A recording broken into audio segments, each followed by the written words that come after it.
नज़दीक से देखते हैं कि धान की मंडाई किस प्रकार से होती है। पाँवों के द्वारा, वो भी मशीनों के द्वारा नहीं, लेकिन इनके जो पाँव हैं एक्चुअल में ये किसी मशीन से कम नहीं है, ये किसी मशीन से कम नहीं है।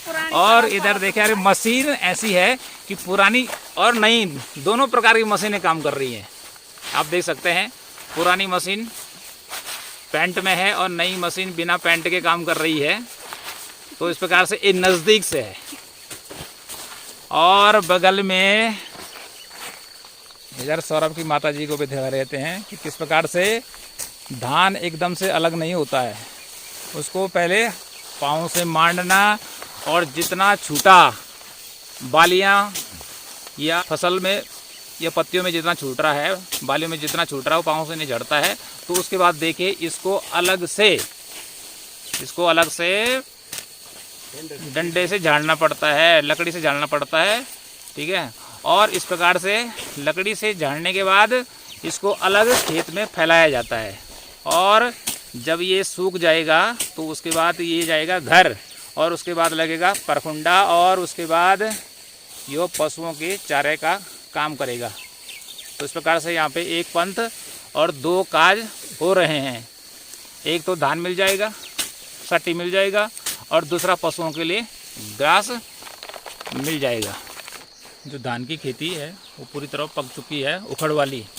और लोग इस समय, जो किसान भाई और बहन हैं, वो अपनी मंडवार्थ किस प्रकार से करते हैं, धान वो किस प्रकार से अलग करते हैं। जो तकनीकी है वो एकदम से पुरानी है। ओल्ड तकनीकी से धान को परंपरागत तरीके से अलग किया जाता है। तो आप मेरे पीछे देख सकते हैं कि मैं बिल्कुल जखोली के एक खेत में खड़ा हूँ, जहाँ पर चौहान जी और उनका पूरा परिवार धान की मंडाई कर रहा है। और धान को यहाँ पर बांटते कैसे हैं, इसका तरीका भी देखिए पीछे से, कि धान, क्योंकि धान की खेती यहाँ पर उतनी अच्छी नहीं होती है, क्योंकि यह उखड़ का सट्टी है। उखड़ का सट्टी वहाँ पे होता है कि जहाँ पर पानी नहीं पहुँचता, ये पूरी की पूरी तरह बारिश पे डिपेंड होता है। तो वहाँ पर ये खेती की जाती है। तो उखड़ का सट्टी यहाँ पे कट चुका है और उसकी मंडाई शुरू हो चुकी है। तो यहाँ पर चौहान जी, उनका बालक और उनकी मिसेज यहाँ पर धान को अलग कर रही हैं। तो जो यह तरीका है पहाड़ में, ये बहुत पहले से चलता आ रहा है और आगे भी चलता रहेगा, क्योंकि धान इतना कम है कि इसमें मशीन का यूज़ तो नहीं किया जा सकता है, क्योंकि खेत बहुत छोटे हैं। और जो धान का प्रोडक्शन है, उत्पादन है, वो भी बहुत कम होता है। इसलिए जो काम चलता है वो पूरी की तरह मानव श्रम पर आधारित है। तो इस प्रकार से आप देखिए किस प्रकार से धान की मंडाई यहाँ पर करते हुए सौरभ, जो कि हमारा स्टूडेंट भी रहा है, और बगल में उसके पिताजी हैं, वो भी धान की फसल के ऊपर अर्थात सट्टियों के ऊपर डांस करते हुए अर्थात डांस की तरफ नाचना पड़ता है धान की पूलियों के ऊपर। इस प्रकार से धान की जो मंडाई होती है वो पूरी तरह पाँव से करनी पड़ती है। आप देखिए किस प्रकार से पाँव से धान को अलग किया जाता है। और उसके बाद यहाँ पर देखिए सौरभ की मम्मी क्या कर रही है कि मंडाई करने के उपरांत जो धान पाँव से नहीं निकल पाता है, उसको वे लकड़ी से झाड़ रही हैं। पूरी की पूरी जो विधि है एकदम से 5G तकनीकी पर आधारित है, 5G पर है, बहुत ही पुरानी तकनीकी है। इसी ढंग से पहाड़ में हजारों वर्ष से मंडाई होती है। तो इस प्रकार से ये पूरा ये पीछे का दृश्य है, आप देख सकते हैं कि किस प्रकार से मंडाई इस समय जखोली के खेतों में चल रही है। तो ये जैसे पहले मैंने आपको बताया, ये तो उखड़ का सट्टी है जो पहले कट जाता है, क्योंकि ये जल्दी पक जाता है। लेकिन अभी आपको पीछे दिखाता हूँ कि जो रुपाई वाला धान है वह अभी नहीं पका है, वो मेरे पीछे की तरफ है।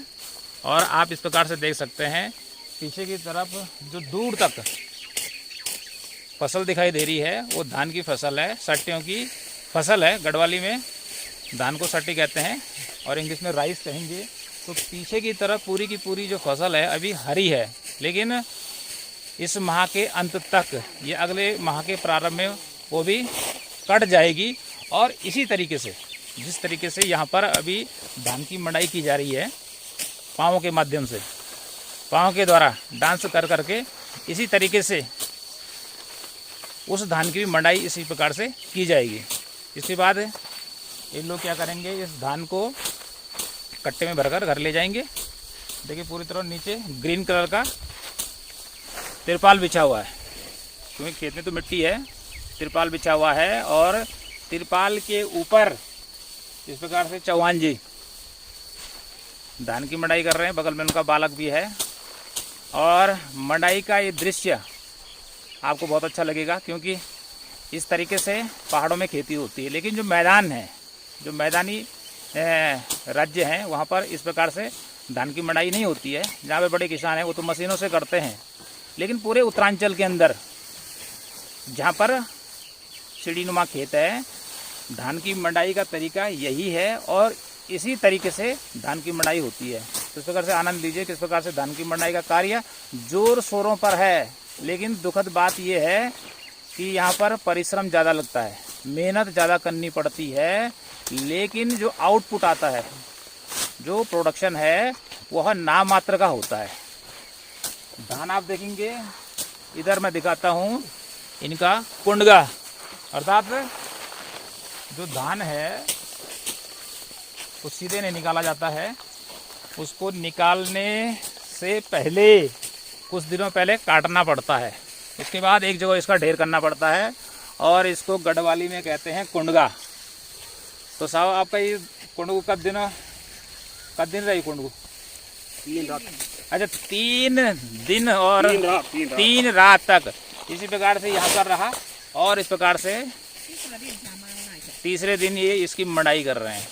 अब क्यों कर रहे हैं, इसके पीछे भी रीज़न है, क्योंकि जो कच्चा धान होता है उसको डायरेक्ट मड़ाई नहीं कर सकते हैं। अब जब इसको यहाँ रखते हैं एक के ऊपर इस प्रकार से यहाँ पर बंडल बना दिया जाता है, जिसको कुंडगा कहते हैं। आकृति में एकदम से गोल है, आप देख सकते हैं। ठीक है, मेरे बगल में है, आकृति बहुत सुंदर है। बनाने का तरीका जिसने भी पहले सोचा होगा बहुत ही अच्छा है। तो इससे क्या होता है, जब इसको इकट्ठा कर लेते हैं तो धान गर्म हो जाता है और गर्म होने से जो धान की बालियां हैं और जो उसमें धान लगा है वह आसानी से निकल जाता है। अब मैं आपको सामने से दिखाता हूँ कि किस प्रकार से यहाँ पर धान की मड़ाई हो रही है। आप एकदम से आप साफ नज़र दे सकते हैं सामने से। धान का ये है, जैसे मैंने बताया, ये कुंडगा है और इस कुंडगे को मारने के लिए, इस काम को करने के लिए यहाँ पर 4 लोग आ रखे हैं। तो चौहान जी आप कितने बजे आए थे सर? अच्छा 3:45 बजे था तुम? अच्छा हाँ, ये 3:45 बजे आ गए थे। और इसमें कितना टाइम हो रहा होगा? लगभग 5:15 तो हो ही गया ना, 5:15 के आसपास टाइम चल रहा है। तो इस प्रकार से आसपास का व्यू, वो सामने वाला जैसे मैंने बताया था कि उधर वाला जो साटी है धान है वह पानी वाला है। अभी ये पका नहीं है, इसलिए अभी इसको पकने में देर लगेगा। लगभग अगले माह, इस माह के अंत तक वो धान पूरी तरह पक जाएगा। तो इस प्रकार से आप देख सकते हैं कि कितनी अच्छी फसल धान की इधर हो रखी है।